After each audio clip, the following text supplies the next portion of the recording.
O jejum é uma abstenção voluntária e deliberada de alimentos, com o objetivo de se dedicar à oração. De um modo geral, no jejum, nos abstemos apenas dos alimentos sólidos, mas em algumas ocasiões nos abstemos de água também, por curto período de tempo. No Sermão do Monte, Jesus ensinou aos seus discípulos como o jejum deve ser observado. E nesse ensinamento, ele inclui também instruções sobre a finalidade do jejum. Nunca deveria ser feito para impressionar aos outros. Tudo indica que ele acreditava que os discípulos iriam jejuar, pois disse: quando jejuardes, e não se jejuardes. Ele próprio nos deu o exemplo. Jesus, cheio do Espírito Santo, voltou do Jordão e foi guiado pelo mesmo Espírito no deserto durante 40 dias, sendo tentado pelo diabo. Nada comeu naqueles dias, ao fim dos quais teve fome. Lucas 4, 1 e 2. Após esse jejum, Lucas registra que Jesus, no poder do Espírito, regressou para a Galiléia. Pelos versículos que eu acabei de citar, podemos deduzir que o fato de uma pessoa ter recebido a plenitude do Espírito Santo não quer dizer que necessariamente ela andará no poder do Espírito. Acredito que o meio pelo qual se obtém poder, principalmente poder em oração, é jejuar e orar. O ministério de Paulo também começou com jejum e oração. Ele testificou para a igreja de Corinto, que comprovava seu ministério por sua disciplina espiritual, nas vigílias, nos jejuns. 2 Coríntios 6, 5.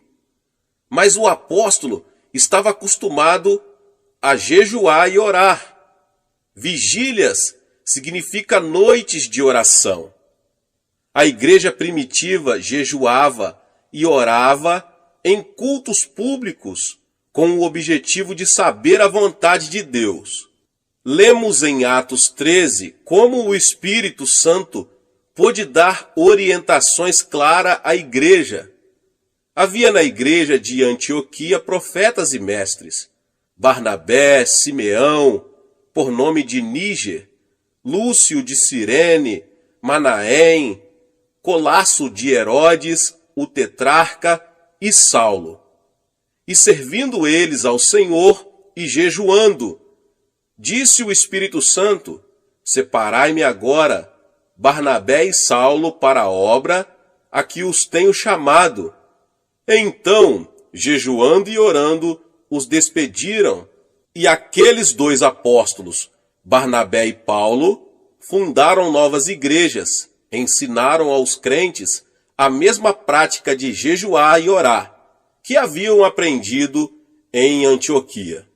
E tendo anunciado o evangelho naquela cidade e feito muitos discípulos, voltaram para Listra, e Icônio, e Antioquia, fortalecendo a alma dos discípulos, exortando-os a permanecer firmes na fé, e mostrando que através de muitas tribulações nos importa entrar no reino de Deus, e promovendo-lhes em cada igreja a eleição de presbíteros, depois de orar com jejuns, os encomendaram ao Senhor em quem haviam crido. Atos 14, 21 ao 23. Este verso mostra que o jejum e a oração eram elementos vitais para a obtenção de orientação do Espírito Santo, antes de se ordenarem os líderes da igreja. O jejum associado à oração predispunha a igreja primitiva para ter clareza de mente e espírito, a fim de estabelecer seus fundamentos. Mas jejum e oração não apenas favorecem a clareza de mente e espírito, trazendo até nós a voz do Espírito Santo e sua orientação. Eles são importantes também para obtermos vitórias nos campos espiritual e material. Nós vamos ver um exemplo disso no Antigo Testamento.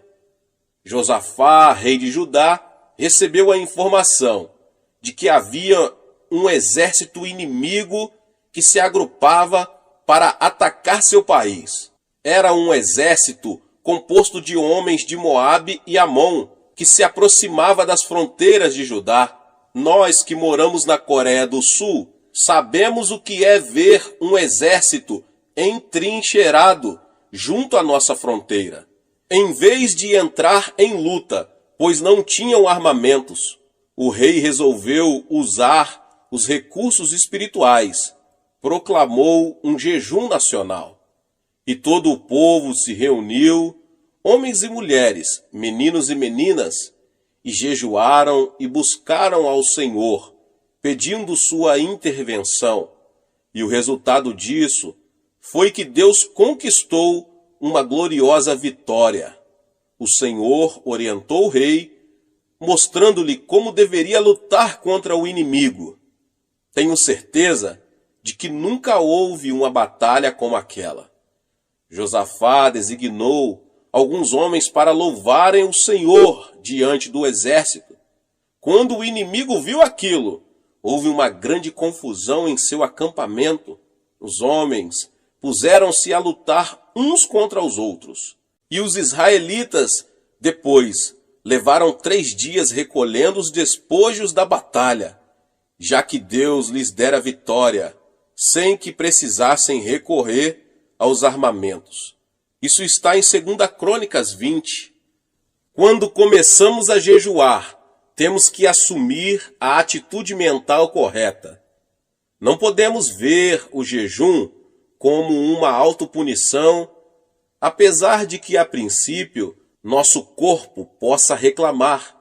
O jejum deve ser encarado como uma maravilhosa oportunidade de nos aproximarmos mais de nosso Senhor e mantermos íntima comunhão com Ele, sem a preocupação de nos alimentarmos. Devemos ver o jejum também como um meio pelo qual nossa oração se torna mais objetiva. Isso fará com que Deus nos ouça e nos abençoe.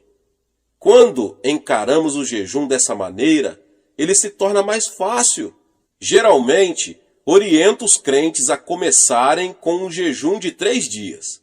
Depois que se acostumam a um jejum de 3 dias, eles são capazes de jejuar por um período de 7 dias.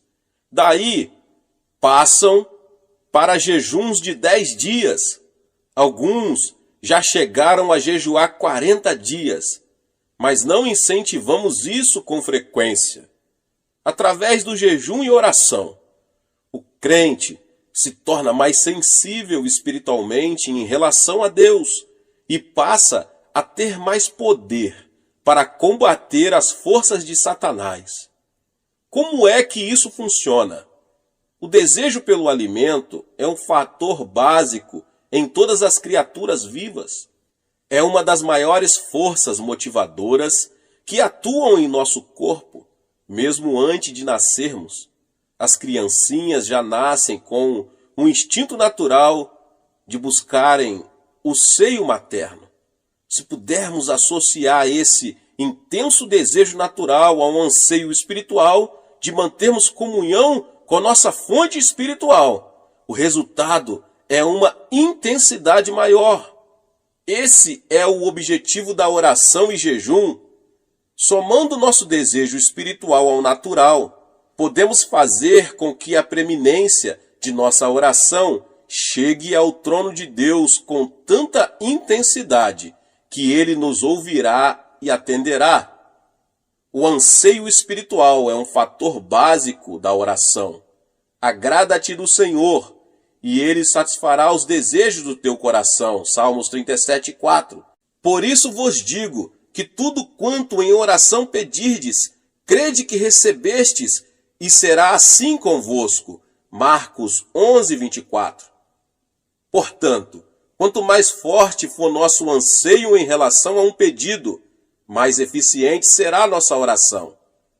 Na minha experiência pessoal, não percebo nenhuma mudança significativa no organismo no primeiro dia de jejum. No segundo, porém, a fome aumenta bastante. No terceiro e quarto dias, o organismo já começa a exigir alimento. E aí começamos a sentir todos os efeitos físicos da abstinência. Após o quinto e o sexto dia, o organismo já se ajusta à nova circunstância e nos sentimos melhor. O que acontece é que o corpo passa a queimar as reservas de gordura que possui. Após o sétimo dia, a fome desaparece, embora o corpo já esteja bem mais fraco.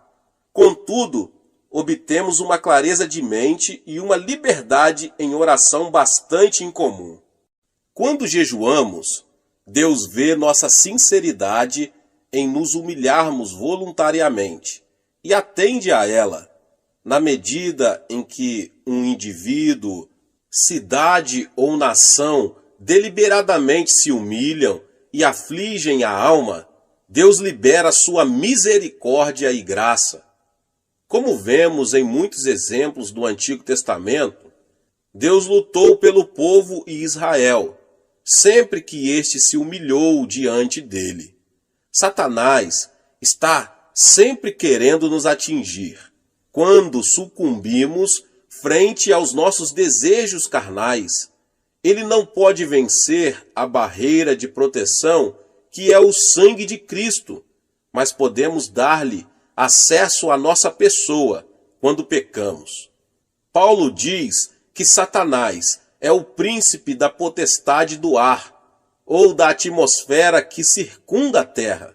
E na epístola de Judas lemos o seguinte: ora, estes da mesma sorte, quais sonhadores alucinados, não só contaminam a carne, como também rejeitam governo e difamam autoridades superiores. Contudo, o arcanjo Miguel, quando contendia com o diabo e disputava a respeito do corpo de Moisés, não se atreveu a proferir juízo infamatório contra ele. Pelo contrário, disse: o Senhor te repreenda. Estes, porém, quanto a tudo o que não entendem, difamam, e quanto a tudo o que compreendem por instinto natural, como brutos sem razão, até nessas coisas se corrompem. Judas capítulo 1, 8 ao 10. Os versos que eu acabei de citar revelam um fato muito significativo sobre nosso adversário, o diabo. Satanás é um príncipe com um poder considerável. E Judas diz também que ele não pode ser tratado levianamente, como alguns crentes costumam fazer.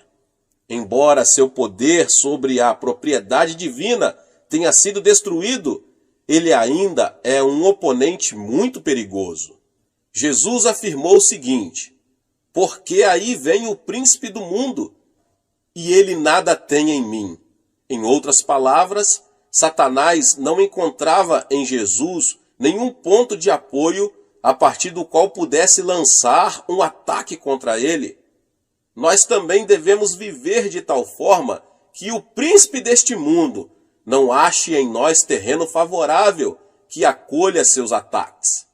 Antes da Segunda Grande Guerra, a Alemanha criou uma rede de agentes leais em diversos países. Hitler sabia que precisaria de aliados leais se quisesse obter sucesso no seu projeto de conquistar o mundo. E ele denominou esse grupo de homens e mulheres a Quinta Coluna.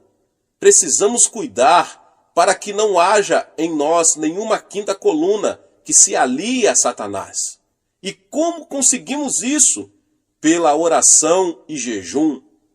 Pela oração e jejum, podemos concentrar o poder da oração, dirigindo-o contra nossas concupiscências, a cobiça da carne, a cobiça dos olhos e a soberba da vida. Assim poderemos ter uma vida santa e pura diante de Deus.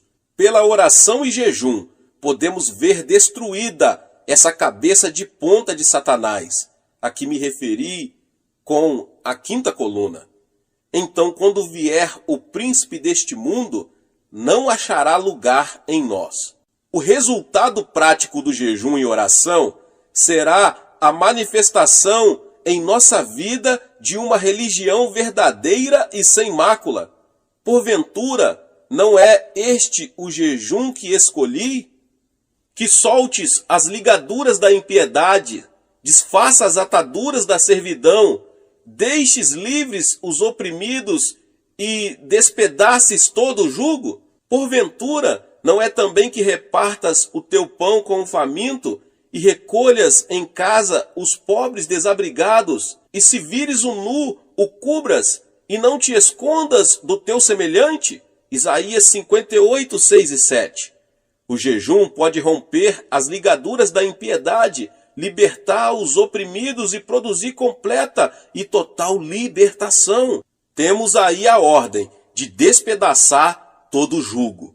Quando vemos outros sob pesado jugo, ou nós mesmos nos sentimos subjugados, podemos desfazer o jugo com jejuns e orações, quer sejam problemas de saúde, de relacionamento na família ou nos negócios, eles podem ser removidos.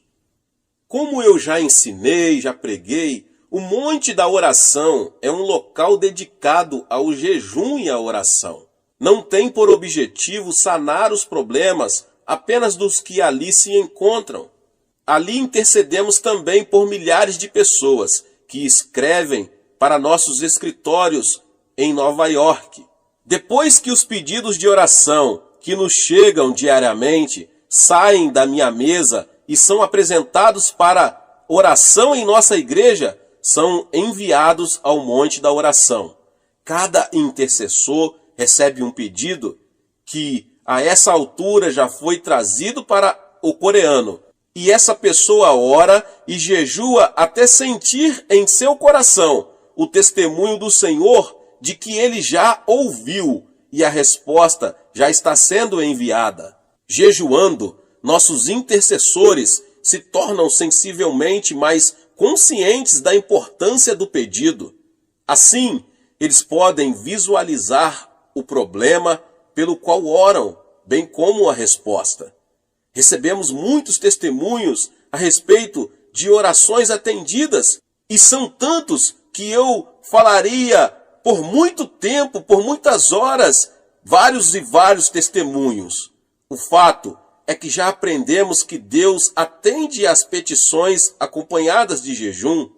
De todas as partes do mundo chegam pessoas para jejuar e orar aqui no Monte da Oração em busca de um milagre, aqui em minha igreja na Coreia. Alguns anos atrás, veio aqui uma pessoa que sofrera uma paralisia infantil. Ela ouvira falar dos milagres que ali ocorreram e tomou a firme determinação de vir, sem se preocupar com as dificuldades físicas que a viagem traria para ela. Após uma viagem de 5 dias de navio, ela chegou ao porto e ali foi recebida por um dos membros de nossa igreja, que a ajudou a pegar o trem. E essa pessoa, uma jovem de 23 anos, chegou com a esperança de voltar a caminhar. Sob o ponto de vista das circunstâncias naturais, isso era impossível, meus irmãos e irmãs. Ela ficara aleijada aos 3 anos de idade. Mas com Deus, todas as coisas são possíveis, glória a Deus. Assim que chegou, ela começou a edificar sua fé pela leitura da palavra de Deus, procurando ali todas as suas promessas.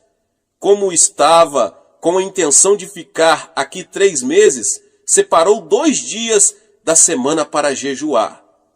Durante o tempo que passou aqui, ficou muito impressionada com os testemunhos, e cada vez que ouvia alguém dando testemunhos do poder miraculoso de Deus, sua fé aumentava. Passou-se 1 mês e não havia o menor sinal de cura. Suas pernas ainda estavam deformadas pela paralisia, com que já estava tão acostumada a conviver. No 2º mês, ela se sentiu renovada no espírito e na alma, mas o corpo ainda não havia sofrido nenhuma transformação. Mas durante o 3º mês, começou a ocorrer um fato estranho. Ela começou, depois de muitos anos sem nenhuma sensação, a tê-la nas pernas. Na esperança de ver ali o milagre, ela gritou: "Ajudem-me a levantar-me! Por favor, alguém me ajude a me pôr de pé. Sinto que já estou curada." Vendo suas lágrimas e percebendo como estava emocionada, alguns membros de nossa igreja alegremente vieram segurá-la pelos braços e a colocaram de pé. Contudo, ela ainda estava sem força nas pernas para firmar, embora já tivesse o sangue circulando por suas artérias e veias. Sem revelar o menor sinal de desapontamento, ela se sentou novamente e continuou a orar. Sabia que seria necessário um milagre de criação para que suas pernas atrofiadas pudessem voltar a funcionar. Então, pacientemente, ela se pôs a esperar e continuou a jejuar e a orar. Encerraram-se os 3 meses e ela foi embora ainda numa cadeira de rodas. Mas algo acontecera em seu coração. Ela sabia que estava curada. Passaram vários meses e um dia recebi uma belíssima carta dela. Dr. Cho, escreveu ela, agora já posso caminhar. Ainda estou mancando um pouquinho, mas consigo andar. Acredito que até isso irá desaparecer em breve, afirmava ela com uma fé firme. Esse é apenas um dos muitos milagres que aconteceram no Monte da Oração. Mas isso quer dizer que todas as pessoas que orarem e jejuarem no Monte da Oração ficarão curadas? Evidentemente, a cura não é tão simples assim. Algumas pessoas são curadas imediatamente, enquanto outras levam algum tempo para isso. Mas já descobri que quando uma pessoa tem grande dificuldade para ser curada, muitas vezes está abrigando rancor no coração. Porque se perdoardes aos homens as suas ofensas, também vosso Pai Celeste vos perdoará. Se, porém, não perdoardes aos homens as suas ofensas, tampouco vosso Pai vos perdoará as vossas ofensas. Mateus 6, 14 e 15. Muitas pessoas têm sido prejudicadas por familiares, sócios ou amigos e buscam justiça, como acreditam que a justiça deve ser buscada. E se não for feita justiça dentro dessas circunstâncias, elas se tornam amarguradas e cheias de ódio. Muitos desses indivíduos podem ter sintomas físicos que podem ser diretamente relacionados com essa atitude de rancor. Eles criam uma raiz de amargura que produz toxinas que passam ao seu organismo e assim começam a sofrer distúrbios mentais e físicos. Disse-me certa vez uma senhora a quem mencionei o que acabo de explicar. Meu marido é ocupado. Eu o detesto. Está bem, irmã, repliquei, mas é a senhora quem está sofrendo e ficando aleijada com essa artrite. Quando somos prejudicados de uma forma ou de outra, temos que perdoar. Mesmo que nosso ofensor não nos peça perdão, precisamos perdoar-lhe. Jesus é o exemplo perfeito desse fato. Quando ele estava pregado na cruz, ninguém lhe pediu perdão. Pelo contrário, eles estavam zombando dele e o atormentando, mas ele disse: Pai, perdoa-lhes. Portanto, o perdão não é um ato opcional, é um mandamento. Não é uma ação que praticamos ocasionalmente, é a maneira como vivemos diariamente.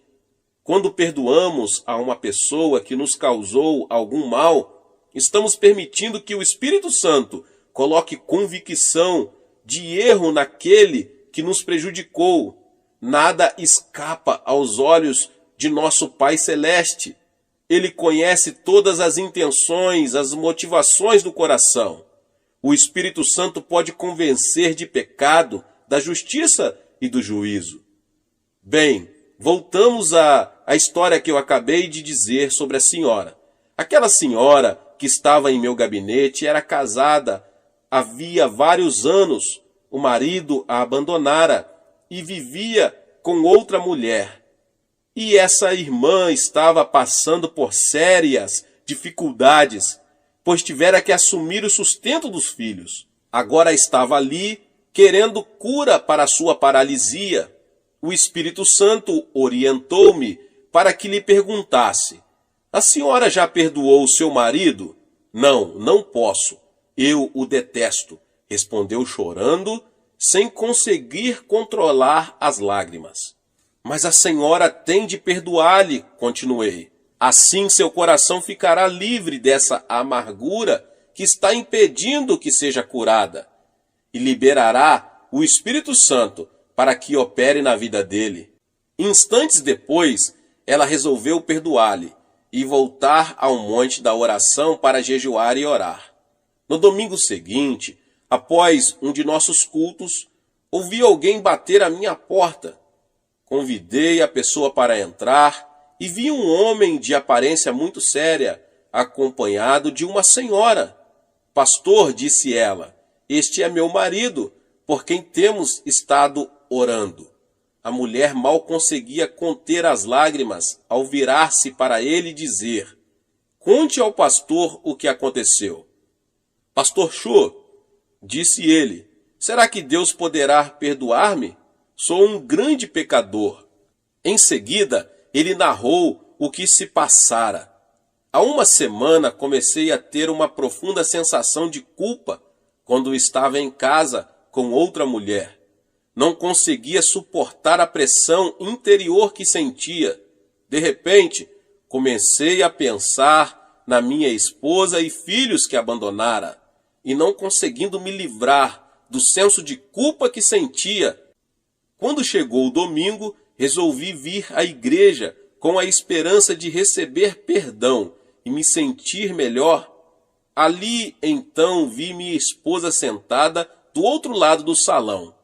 Naquele momento, resolvi pedir perdão a ela e a Deus. Será que Deus poderá perdoar-me? Claro, Ele pode perdoar-lhe, respondi. Em seguida, orientei-o para fazer uma oração, e ele aceitou a Jesus como seu Senhor e Salvador. Que alegria maravilhosa ver aqueles dois novamente unidos em Cristo Jesus. Aquela mulher continuou a jejuar e a orar. E mais tarde pôde sair de sua cadeira de rodas completamente curada. Mas ela já fora curada interiormente por causa do perdão, antes mesmo de ser curada fisicamente pela cura divina. Não quero dizer com isso que todas as pessoas que estão aleijadas ou com algum empecilho estão sofrendo devido a problemas de rancor. Contudo, muitas poderiam ser curadas se apenas se dispusessem a aprender a perdoar. Se você que ouve essa palavra e tem dificuldade em perdoar alguém, não deixe que seu orgulho tome conta da situação e impeça que você obedeça a palavra de Deus. Tome logo a decisão de caminhar a segunda milha e abandone sua atitude de autoafirmação, perdoando aquela pessoa. Aí então, experimentará uma grande libertação e ficará livre das sensações de hostilidade para com o outro e se sentirá muito melhor. Deus resiste aos soberbos, mas concede graça aos humildes. Portanto, se percebe que não está gozando da graça de Deus com abundância em sua vida, pode ser que esteja se firmando mais em seu orgulho do que na graça do Senhor. O que você ganharia com isso? Apenas amargura, ressentimento e talvez enfermidade. A palavra de Deus diz em Tiago 5, 15, 16, e a oração da fé salvará o enfermo, e o Senhor o levantará. E se houver cometido pecados, ser-lhe-ão perdoados. Confessai, pois, os vossos pecados uns aos outros, e orai uns pelos outros para serdes curados. Hoje em dia, os psicólogos, médicos e psiquiatras afirmam que a atitude mental de seus pacientes tem um peso muito grande na cura deles. Essa é a hora em que a igreja, o corpo de Jesus Cristo, deve ser curada. A atitude de Deus está explícita na terceira carta de João. Amado, acima de tudo faço votos por sua prosperidade e saúde, assim como é próspera a sua alma. O segredo para obter prosperidade espiritual e material está relacionado com a prosperidade da alma, obtida pelo perdão. Assim vemos que o jejum e a oração, somados a um espírito de perdão, resultarão em melhores condições de saúde para a igreja. Desse modo, esse veículo que Deus escolheu para trazer o avivamento ao mundo se tornará um instrumento útil e saudável nas mãos do Espírito Santo. Neste final do século XX, nós nos encontramos diante de um grande desafio e também de uma grande oportunidade. O de que precisamos é pessoas mais consagradas, mais dispostas a perdoar, sacrificar-se, a obedecer a Deus e a comprometer-se profundamente com Deus. Já me coloquei à disposição do Espírito Santo para fazer o que estiver ao meu alcance, no sentido de ser um instrumento para vermos um avivamento e o crescimento da igreja na terra. Você quer se colocar ao meu lado e assumir essa posição em Cristo Jesus? Glória a Deus! Aleluia! Você será tremendamente abençoado e todos os que tiverem ao seu redor, sua cidade, sua igreja, sua família, serão também tremendamente abençoados pela sua decisão de buscar o Senhor. Aleluia. Deus abençoe sua vida. Glória a Deus. Se você chegou aqui pela primeira vez e ainda não é inscrito no canal, se inscreva no canal, ative o sininho das notificações para você não perder todos os vídeos que são postados aqui no canal. Deixe também o seu like e não esqueça de compartilhar com mais pessoas esta palavra. Nos vemos nos próximos vídeos. Amém. Tornar-se cristão é algo mais que unir-se a uma igreja cristã. É muito mais do que simplesmente frequentar a igreja e receber o batismo em água. Ensina-nos a Bíblia que tornar-se cristão significa somente receber a vida eterna. Muitas pessoas têm um conceito errado a respeito do significado da vida eterna. Imaginam que vida eterna significa que vão viver por toda a eternidade no céu. Na verdade, a alma não morre, pelo que até o pecador viverá por toda a eternidade no inferno.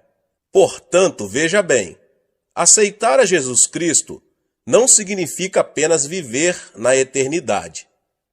A palavra grega para vida eterna é zoeaionion, que significa o tipo de vida de Deus. Você e eu temos a vida humana, que foi amaldiçoada por Deus com a pena de morte. Mas quando fomos a Cristo, nossos pecados foram perdoados, fomos purificados e o Espírito Santo veio morar em nós, trazendo às nossas almas a vida de Deus. Jesus Cristo é a vida de Deus. Quando ele vem à sua alma, você passa a ter a vida eterna, a vida de Deus. Muitos pensam que os verdadeiros cristãos não são diferentes dos pecadores, mas há uma tremenda diferença. Os crentes são tão diferentes dos incrédulos, como o céu é diferente da terra, porque os verdadeiros cristãos têm a vida de Deus em seu coração. Se você tiver a vida de Deus em você, irá para o céu e viverá ao lado de Deus, pois a vida de Deus estará vivendo em você a partir de agora mesmo, a partir do momento em que você aceitar a seu Filho como seu Salvador. Disse Jesus Cristo que se alguém tem a vida de Deus em si, 5 sinais se seguirão em sua vida. Antes de subir aos céus, deixando a terra, o Senhor fez uma tremenda promessa aos seus seguidores.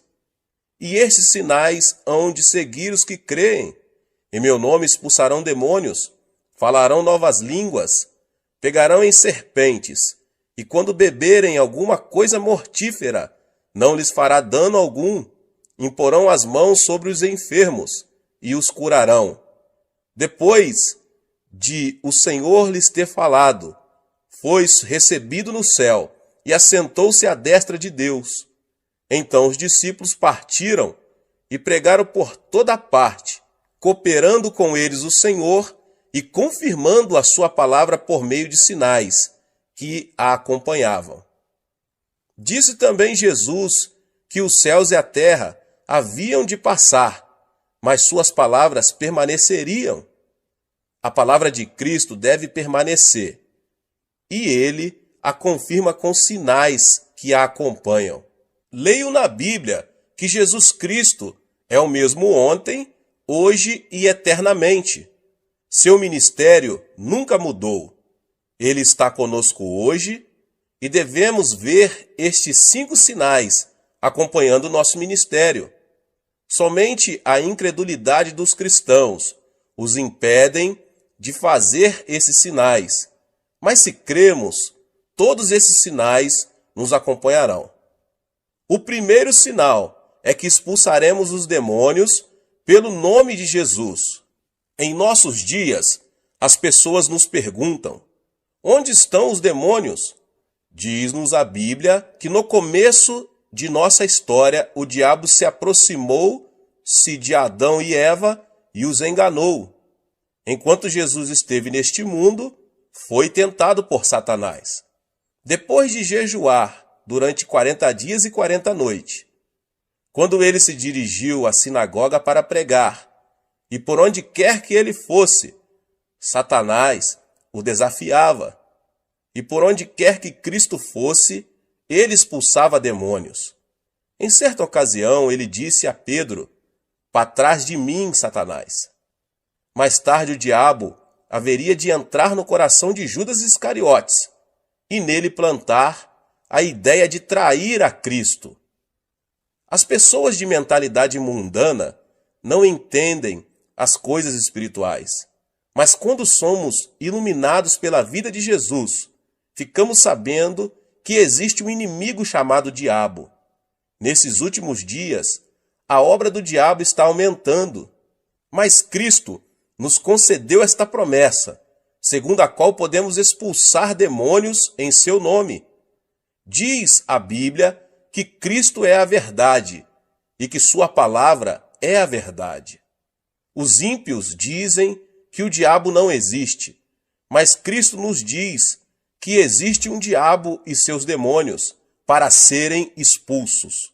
As pessoas ímpias dizem que existe apenas a natureza humana, mas Jesus nos diz que o diabo causa a concupiscência da carne, a concupiscência dos olhos e a soberba da vida. Nós, crentes, devemos desafiar os poderes de Satanás. Eu estava pregando em minha igreja certo dia e estava no auditório a esposa de um famoso médico. Ela estava paralisada de um lado e arrastava uma perna ao caminhar. Depois de ouvir o evangelho, ela passou a frequentar a igreja com regularidade. Em certa manhã, ouvi o som de uma gargalhada estranha que vinha da igreja. Senti um calafrio percorrer minha espinha. Quando me dirigi ao local, vi aquela mulher rindo e zombando. Tão logo me dirigi a ela e coloquei minha mão em sua cabeça. Ela se pôs a amaldiçoar-me. Fiquei chocado, porque essa senhora era de educação refinada, formada em farmacologia, educada numa universidade de Tóquio. Eu não podia crer que ela estava proferindo aquelas palavras tão vis. Quando comecei a orar por ela, uma voz estranha começou a sair de sua boca. A voz me dizia que eles não iam sair dela. Então eu perguntei: Quem é você? Os demônios começaram a falar. Temos vivido nela há mais de 10 anos. Muitas pessoas têm tentado expulsar-nos, mas não sairemos. E você não vai conseguir expulsar-nos. Foi quando constatei que aquela mulher estava possuída de demônios, pelo que, no nome de Jesus, insisti em expulsar esses demônios. Mas eles continuaram a desafiar-me e lutamos por mais de 8 horas.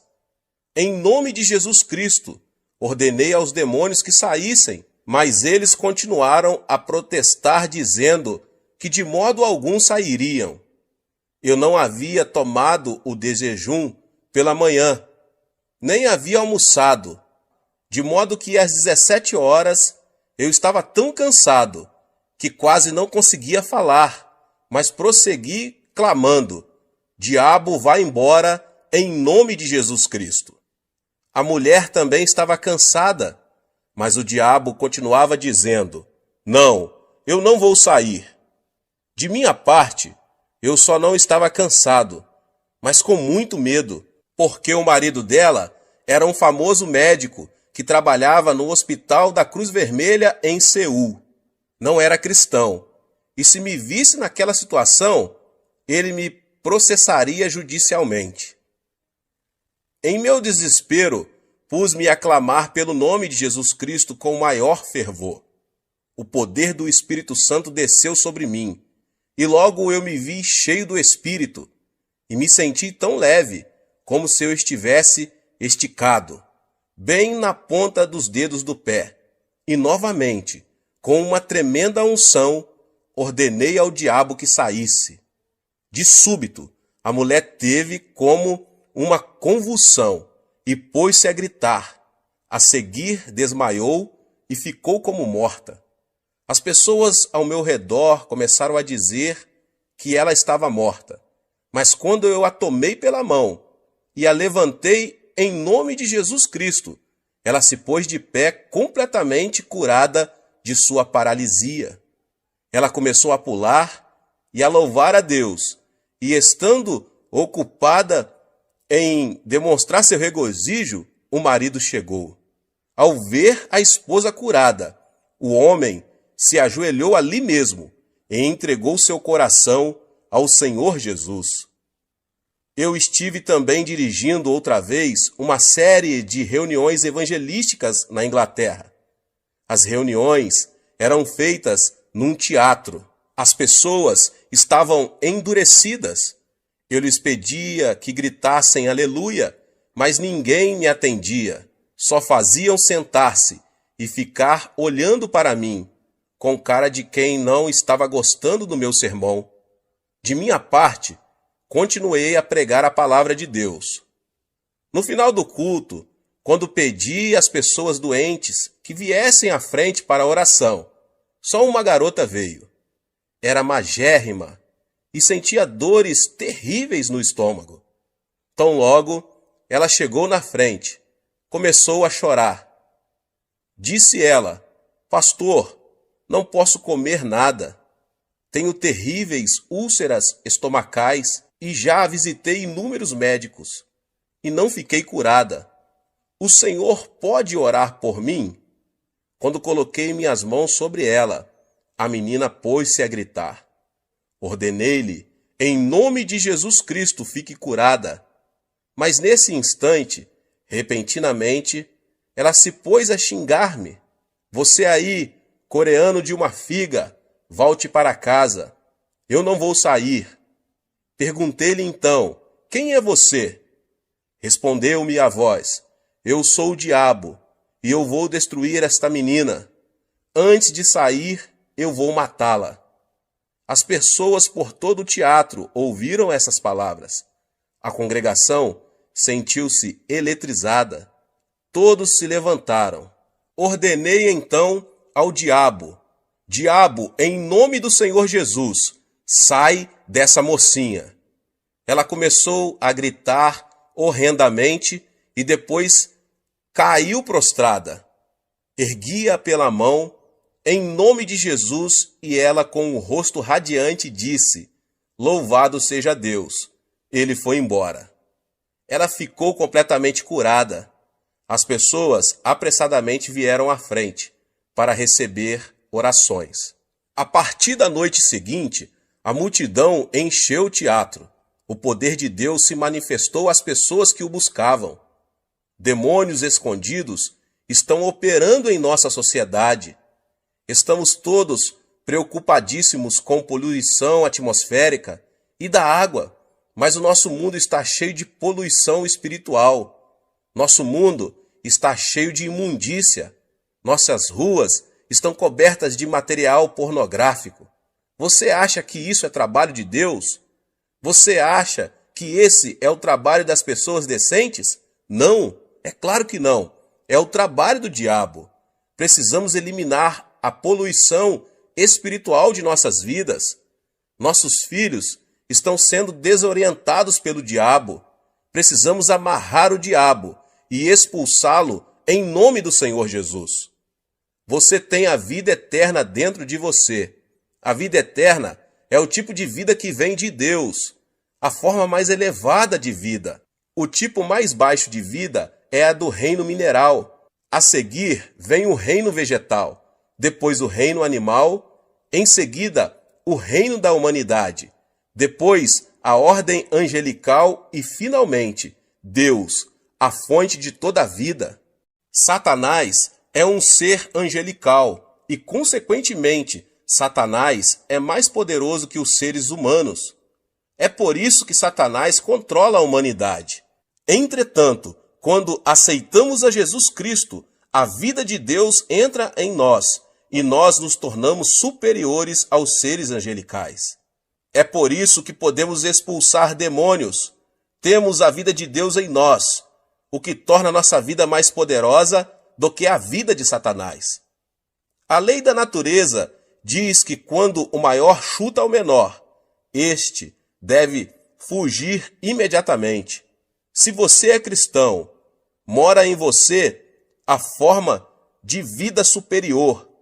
A nova vida em você é superior à vida de Satanás. Portanto, quando você ordena a Satanás que saia em nome de Jesus Cristo, ele não tem outra alternativa senão obedecer e sair. Você não é mais um ser fraco. Você não é mais um desamparado, pois recebeu o maior poder, o de Deus. A vida eterna habita em ti, e você pode expulsar demônios em nome de Jesus. Ordene ao poder do diabo que se retire de sua casa. Ore pelos seus filhos, para que o poder de Satanás não os controle. Ore para que o poder da influência de Satanás abandone a sociedade da qual você faz parte. Você tem o poder. Cristo nos deu uma tremenda promessa em Lucas 10:19. Eu vos dei autoridade para pisar serpentes e escorpiões, e toda a força do inimigo, e nada vos fará dano algum. Nesta promessa, Cristo nos dá duas palavras maravilhosas. No grego, Cristo está dizendo dou-vos exousia, que significa autoridade, a saber, autoridade sobre os poderes de Satanás. Autoridade é algo mais forte do que poder. Minha avó faleceu com 83 anos de idade. A velhinha não tinha muito poder, era muito fraquinha, sem forças, mas quanta autoridade tinha. Sendo jovem, eu tinha muito mais força do que minha avó, mas ela detinha a autoridade. Quando ela dizia, filho, vem cá, eu ia. Se ela dissesse, vai a tal lugar, eu ia. A autoridade é superior ao poder. Disse Cristo, dou-vos exousia, a autoridade, pelo que você consegue prevalecer sobre o dunamis, o poder de Satanás. Utilize a autoridade que Deus lhe concedeu agora mesmo. Quer você se sinta forte, quer se sinta fraco, quer você sinta a unção, quer não, quer você se sinta maravilhoso, quer não, você detém a autoridade para ordenar a Satanás que saia. Satanás tem algum poder, mas a autoridade divina que você recebeu é superior às forças satânicas. Um policial está de pé numa encruzilhada. Ao aproximar-se um caminhão enorme, potentíssimo, muito mais forte do que ele, o policial pode fazer parar o veículo com um simples aceno de mão. Basta ao policial fazer outro aceno de mão e o caminhão vai embora. O caminhão tem potência, mas o policial tem autoridade. Diz a Bíblia que Deus deu autoridade, de modo que, ainda que Satanás tenha poder e se aproxime de você, se você conhece a palavra de Deus, você pode dizer: sai, vai embora daqui. Satanás está destinado pela lei de Deus a obedecê-lo, porque você tem autoridade. Diz a palavra de Deus que você é o vencedor agora. A vida que está em você é mais poderosa que a do diabo. Por isso, não diga que você é mais fraco.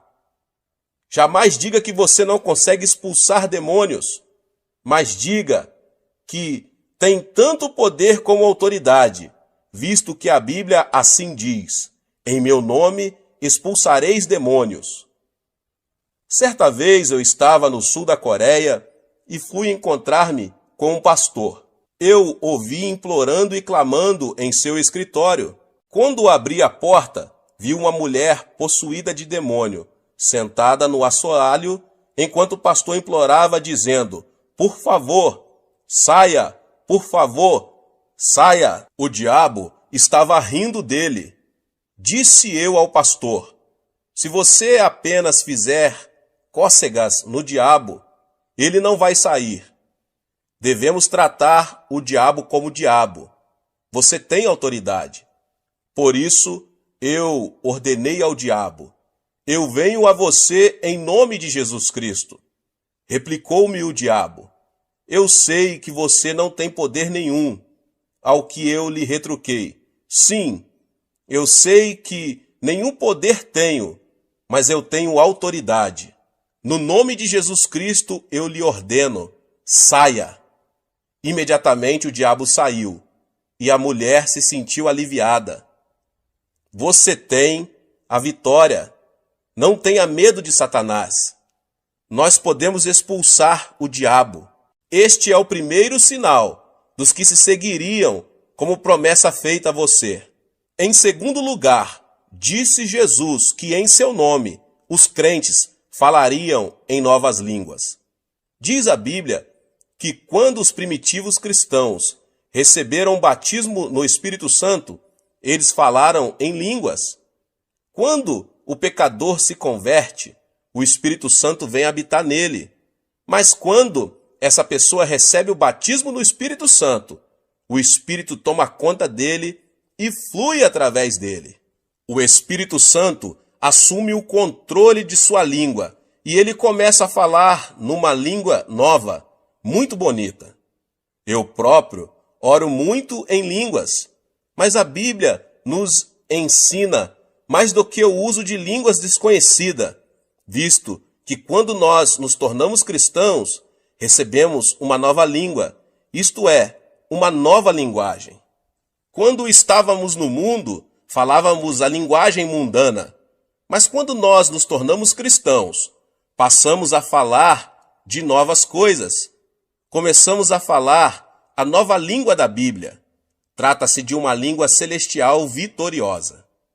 Tiago nos diz em sua carta, inserida na Bíblia, que a língua é um órgão pequeno, mas capaz de controlar todo o corpo. Diz ele que podemos controlar um cavalo com um freio enfiado em sua boca, em que o piloto dirige um enorme navio numa tempestade mediante um leme. Até mesmo uma pequena fagulha pode incendiar uma cidade inteira. A língua também, embora seja pequenina, é tão poderosa que consegue controlar todo o corpo. Dizem os neurocirurgiões que o centro da fala de nosso cérebro controla o cérebro todo. Assim que é o que você fala controla seu corpo todo. Se você fala negativamente, tais coisas negativas controlam o seu corpo inteiro. Se você falar doenças o tempo todo, as doenças controlarão seu corpo. Se você falar de pobreza, a pobreza vai controlar todo o seu corpo. Aquilo que você fala é o que finalmente vai dar forma à sua vida e determinar seu destino. Pelo que você vai ter que vigiar sua língua. Você não deve jamais entregar sua língua a Satanás e falar negativamente. Não fale de doenças, de pobrezas ou de fracassos, nem daquelas coisas negativas que passam a controlar seu corpo e, portanto, seu futuro. O famoso fundador da missão do Congo tinha câncer no fígado e o médico lhe disse que ele não poderia viver por muito tempo. Por isso, ele saiu do Congo e voltou para a Inglaterra. Um dia, estando deitado num divã, tomando sol e lendo a Bíblia, seus olhos caíram em 1 Pedro 2,24, e ele leu: Ele mesmo levou em seu corpo os nossos pecados sobre o madeiro, para que, mortos para os pecados, pudéssemos viver para a justiça. Pelas suas feridas fostes sarados. Uma nova revelação veio ao seu coração. O médico disse que eu sou um moribundo. A Bíblia diz que pelas suas feridas eu fui curado. Devo acreditar no médico ou devo acreditar na palavra de Deus? É claro que eu devo acreditar na palavra de Deus. A partir deste momento, ele determinou a falar da forma como a Bíblia fala, e pela fé, ele declarou o seguinte: pelas suas feridas eu fui sarado. A palavra de Deus começou a controlar seu corpo, e esse missionário ficou completamente curado do câncer no fígado. Uma moça estava morrendo de tuberculose. O médico do sanatário chamou a mãe dela e pediu-lhe que levasse a filha para casa, para ela morrer ao lado da família. Por isso, seus pais foram ao hospital e levaram a filha embora. Ela estava prestes a morrer. Conduziram-na para o apartamento onde moravam. Certo dia, sua mãe estava passando roupa, e a filha leu na Bíblia a passagem que diz: pelas suas feridas fostes sarados. Ela gritou: mãe, vem cá, olhe esta passagem. Diz que pelas feridas de Cristo eu fui sarada. Se eu fui sarada, por que devo ficar deitada aqui? Traga minhas roupas e meus sapatos. Sua mãe replicou: oh, não, você não deve levantar-se, porque o médico nos advertiu muito bem que você deve ficar deitada. Replicou a jovem: mãe, será que Deus disse uma mentira? Você sempre me ensinou a crer na palavra de Deus. E a palavra diz que pelas feridas de Cristo eu fui sarada. Não devo crer nessa palavra? A mãe trouxe as roupas pedidas e a filha as vestiu. A moça levantou-se e, embora gaguejasse um pouco, declarou: eu fui curada pelas feridas de Cristo. Sua língua começou a controlar-lhe o corpo todo. Ela se dirigiu à cozinha, cozinhou alguns alimentos e pôs-se a comer. Depois foi à sala para louvar a Deus. À medida que confessava que estava curada pelas feridas de Cristo, foi ficando cada vez mais forte, de modo que, dentro de uma semana, sentia-se muito bem. Ela foi ao hospital e, depois de passar por um exame médico completo, foi declarada curada. A palavra de Deus deve permanecer para sempre. O que você falar, vai obter. A Bíblia nos manda falar à montanha e ordenar-lhe que seja lançado ao mar, e isso acontecerá. A Bíblia contém 32.500 promessas. Pronuncie as promessas de Deus e você vai obter o que a palavra de Deus promete a você. Muitas pessoas estão pronunciando as palavras erradas. Estão continuamente falando de modo negativo. Falam de seus fracassos, falam de suas fraquezas, falam de sua infelicidade. Depois se queixam e ficam imaginando as razões porque são um fracasso e porque não há paz em suas casas. Ficam imaginando Porque há tantas fraquezas em seu corpo. A razão é que controlam seu corpo com a conversa errada. Fale uma língua nova, fale a língua da Bíblia. Fale de redenção, de vida eterna. Fale que você foi sarado pelas feridas do Senhor Jesus Cristo. Diga que Deus é sua força e você verá boas coisas acontecerem a você. Sim, aprenda a falar uma nova língua. Aos 18 anos de idade, eu estava morrendo de tuberculose. Eu era um fracasso em casa e não tinha dinheiro e ia muito mal nos meus estudos. Não havia esperança para mim neste mundo. Foi quando eu me tornei cristão e resolvi que falaria a linguagem da Bíblia. Falei de cura, confessei o sucesso e pronunciei palavras de abundância. Não permiti que minha língua falasse coisas negativas. Neste momento estou pastoreando uma congregação de 600 mil membros e Deus nos deu capacidade de construir uma igreja que custa cerca de 5 milhões de dólares. Também estamos enviando missionários pelo mundo todo. Quando mudei minha maneira de falar, minhas circunstâncias mudaram também. Um dia li um jornal médico coreano, um artigo muito interessante, escrito pelo diretor-geral da Associação Médica. Disse ele que muitos coreanos estavam morrendo do que ele denominava morte habitual. Disse que muitas pessoas acham que vão morrer com 50 e poucos anos, porque seus pais haviam morrido nessa idade.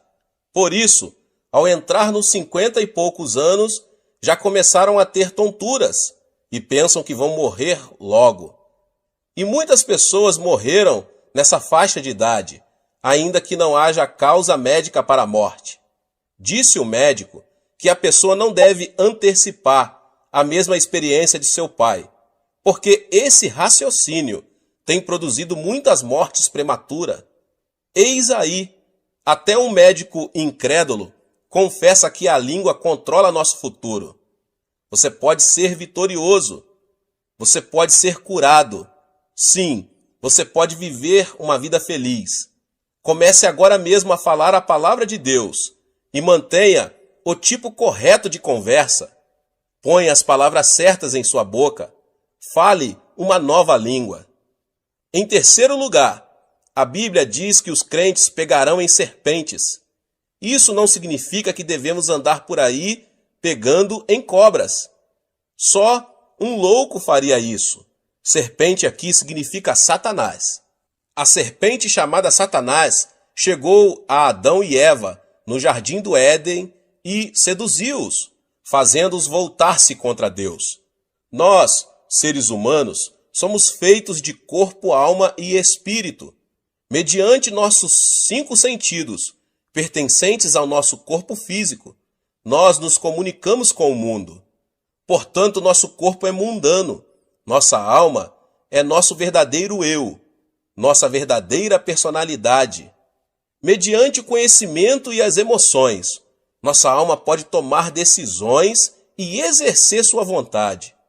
Portanto, nossa alma é apenas autoconsciente. Somente mediante nosso espírito podemos comunicar-se com Deus. Através do nosso espírito conhecemos Deus e o adoramos. Essa serpente, Satanás, vem a nós, nos tenta e nos induz a viver uma vida mundana, isto é, centralizada no mundo. Quando vivemos esse tipo de vida, Satanás exerce domínio sobre nós. Mas quando vivemos uma vida centralizada em Deus, temos domínio sobre Satanás. Temos o poder de apanhar e amarrar a serpente. Podemos expulsar demônios. Quando você decide viver uma vida centralizada em Cristo, você se torna uma pessoa dirigida pelo Espírito Santo. Afirma a Bíblia que os filhos de Deus vão pegar Satanás. É fácil detectar a obra maligna. Toda e qualquer palavra que sai do ego carnal vem de Satanás. Mas toda e qualquer palavra que induz você a viver uma vida centralizada em Cristo é proveniente do Espírito Santo. Agora você pode pegar em serpentes. Você consegue discernir a obra do maligno e expulsá-lo. Em quarto lugar, a Bíblia diz que se os crentes beberem alguma coisa venenosa, mortífera, não lhes fará mal algum. Certo dia, eu fui a uma cidadezinha para um culto. Veio a mim uma garotinha de 7 anos de idade. A boca da menina estava toda queimada. Era uma órfã que havia perdido seus pais quando fugiam da Coreia do Norte como refugiados. A menina estava trabalhando na casa de uma senhora muito rica e muito perversa. À noite, a menina não podia sequer ir à cozinha para beber um copo de água. Em certa noite, a menina sentiu uma sede muito grande. Ela rastejou até a cozinha e pôs-se a tatear no escuro à procura de água, sem perceber que aquela vasilha continha veneno contra ratos. Ela bebeu um gole. Embora a pobrezinha tenha começado a vomitar sangue, a patroa não a levou a um pronto-socorro médico, deixou-a de lado para que morresse. Mas essa menina era cristã e começou a clamar por Jesus Cristo, pois o Senhor a tocou. Depois de contar-me sua história, a menina abriu a boca. Viu que, embora seus lábios estivessem queimados, nenhum dano havia sido feito em sua garganta. Seu esôfago estava perfeito. A palavra de Cristo havia sido posto à prova. A menina havia bebido do veneno violento e não tinha sido prejudicada. Hoje bebemos veneno de todo tipo. O ar é poluído, a água é poluída. Pior do que isso, sofremos de poluição espiritual. Quando ouvimos rádio ou vemos TV, esse veneno penetra em nossa mente. Mais pessoas sentem-se deprimidas hoje do que em toda a história humana. Durante a Segunda Guerra Mundial, apenas 300 mil americanos morreram na frente de combate, mas muito mais de 1 milhão de pessoas morreram na nação americana por causa do veneno trazido pelos ataques do coração e preocupações. Mais pessoas morreram hoje, no mundo inteiro, por causa do medo e das preocupações do que por outras coisas. Diz a Bíblia que no nome de Jesus Cristo nós podemos livrar-nos deste poder venenoso. Quando você se ajoelha e ora em nome de Jesus Cristo, o espírito de medo o abandona. Você se livra desse veneno espiritual e passa a ter paz e alegria pelo nome de Jesus. Às vezes, quando chego em casa depois de um dia duro no escritório da igreja, sinto-me muito estranho.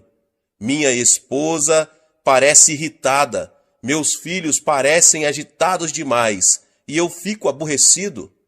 Parece-me que estou disposto a ter uma briga com minha mulher e que meu lar todo está envenenado. Quando eu era um cristão inexperiente, minha esposa e eu costumávamos ter discussões monumentais que duravam dias. Agora eu sei que existe um meio melhor. Eu entendo que o envenenamento provém da sociedade, pelo que eu ajoelho imediatamente e expulso o mau espírito que veio para destruir meu lar. Reivindico a vitória em nome de Jesus Cristo e logo sinto o seu imenso poder de cura fluindo por toda a casa. Então, quando olho para minha mulher, ela está sorrindo e eu começo a sorrir também. Apertamo-nos as mãos e nosso lar se torna cheio de paz. De tempos em tempos, você precisa de cura em seu lar. E Deus prometeu que você não sofrerá os efeitos do envenenamento. Basta que você invoque o nome de Jesus Cristo e reivindique a vitória, para que seu lar seja curado. Finalmente, a Bíblia diz que os crentes imporão as mãos sobre os enfermos e eles serão curados. Quando eu era menino, de vez em quando tinha umas brigas com os meus amigos. Nós nos esmurrávamos à vontade. E de vez em quando eu voltava para casa chorando. Minha mãe me dava uma boa surra, mas a seguir eu recebia o toque curativo do amor de minha mãe. Como é bom quando estamos desanimados e um bom amigo chega e toma nossa mão e nos dá umas palmadinhas nas costas. Jesus vem a nós, e quando ele nos toca, não há outra alternativa senão receber a cura. Jesus não tem um corpo físico, mas ele quer usar seus braços, sua boca e suas mãos. Quando você impõe suas mãos sobre os enfermos, em nome de Jesus, o poder do Espírito Santo flui através de suas mãos e a cura se estabelece. Diz a Bíblia que quando você coloca suas mãos nos enfermos, eles serão curados. É a palavra de Deus que o diz. Depois de um ano após nosso casamento, descobri que minha esposa estava terrivelmente doente, com tuberculose. Ela já estava grávida. O médico pediu-me para praticar um aborto, mas isto era contra minhas convicções. Todos os dias eu impunha minhas mãos no corpo de minha mulher e sentia o poder do Espírito Santo fluindo através de todo o seu corpo, enquanto eu reivindicava a vitória. Após alguns meses, ela ficou completamente curada. Mas depois que nosso primeiro filho nasceu, ele começou a ter terríveis acessos de tosses e o médico não conseguia curá-lo. Todas as noites ele tossia quase ao ponto de asfixiar-se e o médico estava bastante preocupado. Então, em nome de Jesus Cristo, coloquei minhas mãos sobre ele e senti o poder de cura cobrir meu filho. Vez após vez, quando eu impunha as mãos sobre meu filho, eu sentia a vida de Cristo passar para ele. E logo, para espanto dos médicos, o menino ficou completamente bom. A vida de Deus habita em você. O Espírito Santo mora em você. E quando você invoca o nome de Jesus Cristo, em amor e fé, e toma a mão dele, seu poder flui mediante suas mãos e os enfermos são curados. Que o poder de Deus inunde sua vida, à semelhança de um rio caudaloso. Esse é o outro privilégio da pessoa ser crente. A Bíblia diz que esses 5 sinais o acompanharão se você crer. Levante-se e tome posse da vitória. Use esses sinais para o benefício de seus vizinhos, para trazer libertação aos oprimidos, para a glória de Deus. Dê nova esperança e uma nova língua aos que estão desencorajados. Tenha discernimento na presença do diabo e expulse-o. Estes são privilégios seus como cristão, em nome de Jesus. Deus abençoe a vida de cada um que ouviu essa palavra do pastor David Poyong Cho. Se você não é inscrito no canal, se inscreva no canal e ative o sininho das notificações, para você não perder os vídeos que são postados aqui no canal todos os dias. Palavras de Deus para abençoar você, a sua vida, sua família. Compartilhe também com seus amigos nas suas redes sociais essa palavra, em nome de Jesus. Nos vemos nos próximos vídeos. Amém. Seja membro do canal Vinícius Siqueira e obtenha benefícios que só os membros têm. Então, você que já é inscrito no canal e ativou o sininho das notificações, logo você vê o botão Seja Membro, clique nele e obtenha os benefícios. E o primeiro benefício é que você tem uma mensagem destacada. Quando você faz um comentário aqui no canal, você tem um destaque na sua mensagem. E isso é muito importante porque você mostra para os outros que você apoia este canal. E outro benefício que você tem é que você pode compartilhar os devocionais diários, que são 365 devocionais, que são postados todos os dias aqui no canal. Existe um grupo específico e a pessoa recebe um link que é direcionado para o grupo. E nesse grupo você tem todos os devocionais de todos os dias do mês, que você recebe logo pela manhã, e você tem o benefício de compartilhar esses devocionais com os seus contatos. Esse benefício é apenas para os membros. No YouTube não tem como compartilhar os devocionais, apenas ler na comunidade do YouTube, mas quem é membro tem o benefício de compartilhar com todos os seus contatos e as suas redes sociais. Seja membro!